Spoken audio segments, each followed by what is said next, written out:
가족 간에 계좌 이체할 때는 그냥 이체하면 안 돼요. 기록을 남기시라니까요. 생활비다, 교육비다, 유학비다, 학자금이다, 생일 축하금이다, 용돈이다, 이렇게. 그런데 그러한 것이 기록 없이 그냥 계좌 이체했다면 증여로 본다는 것입니다.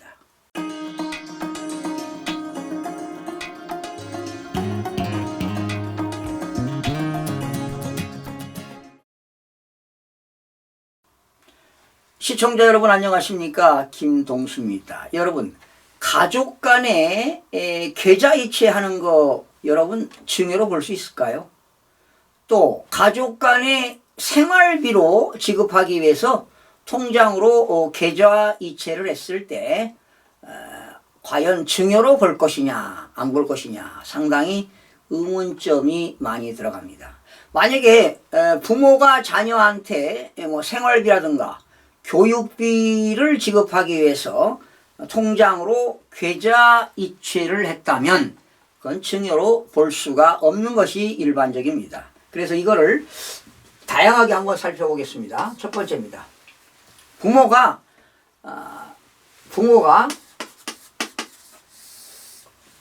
소득이 있는 자녀입니다. 소득이 있는 자녀. 자, 자녀가 소득이 있다는 겁니다. 그런데 계좌 이체했어요.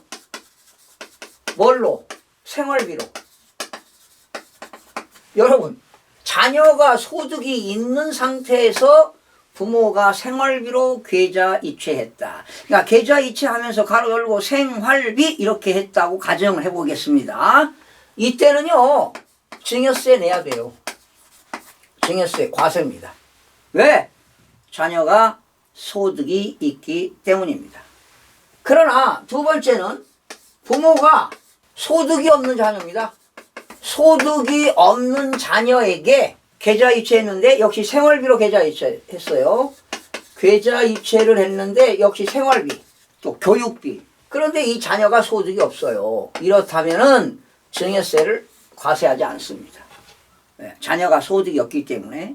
그래서 부모가 자녀한테 통장으로 계좌 이체했을 때요, 생활비, 교육비, 뭐 생일 축하금 이렇게 통장으로 이렇게 보내시기 바랍니다. 그냥 보내지 마시고요. 반드시 기록을 하시는 게 좋습니다. 나중에 기록이 안 되면 뭘로 줬는지 이유를 대지 못하면 다 증여로 보게 되는 겁니다.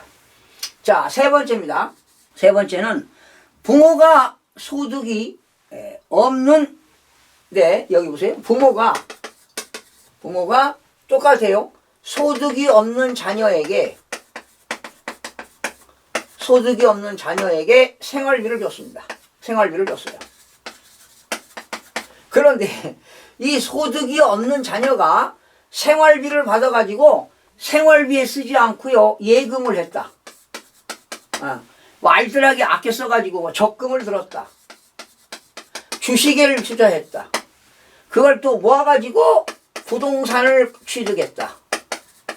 이렇다면 이건 증여세 과세입니다. 부모가 생활비를 줬는데 자녀가 소득이 없어요.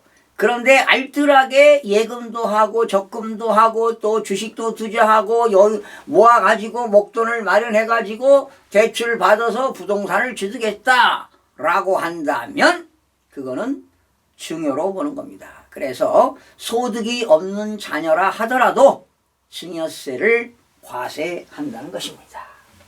자, 마지막 네 번째 소개 한번 해보겠습니다. 여러분, 네 번째는 부모가요 소득이 있습니다.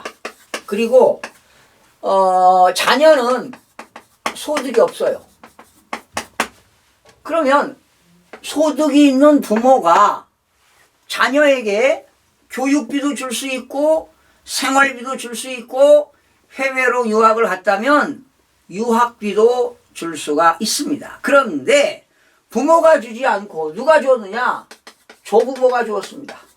할아버지 할머니가 그러니까 이제 누굽니까? 자녀가 아니라 이제 손자녀가 되겠죠. 손자녀에게 부모가 자녀에게 주지 않고 부모가 소득이 있는데도 자녀에게 생활비나 교육비나 유학비를 주지 않고 조부모가 손자녀에게 소득이 없는 손자녀에게 했다면, 생활비를 주고 유학비를 줬다면 이건 증여세 과세입니다. 그러니까 그냥 여러분 가족 간의 계좌 이체할 때는 그냥 이체하면 안 돼요.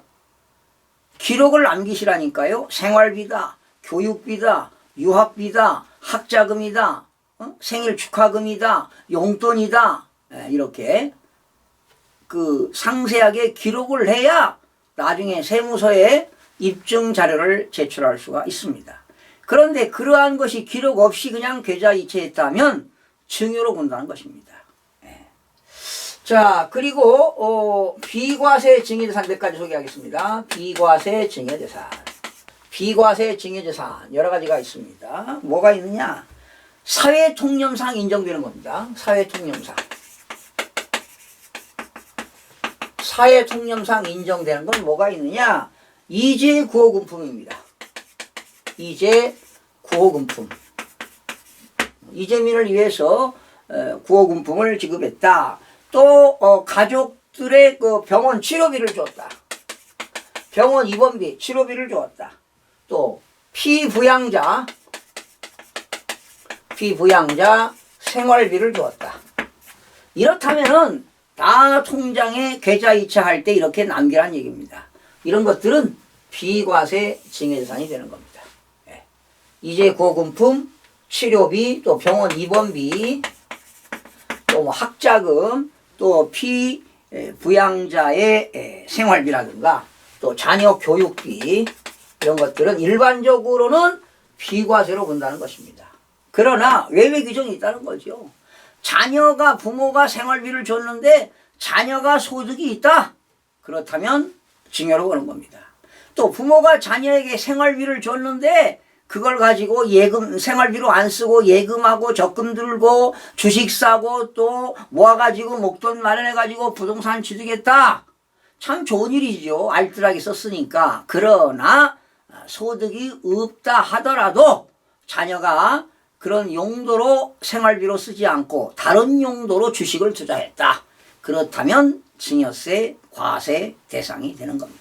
그러니까 여러분 증여세 대상이 되는 경우가 있고 대상이 안 되는 경우가 있습니다. 그래서 여러분 형제들 간에 부자지 간에 계좌 이체할 때는 반드시 용도를 기재해라 하는 겁니다. 그래야 나중에 증여나 또 상속세를 줄여 나갈 수 있습니다.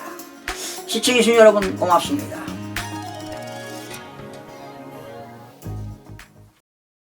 구독과 좋아요, 알림 설정을 누르시면 더 많은 정보를 얻을 수 있습니다.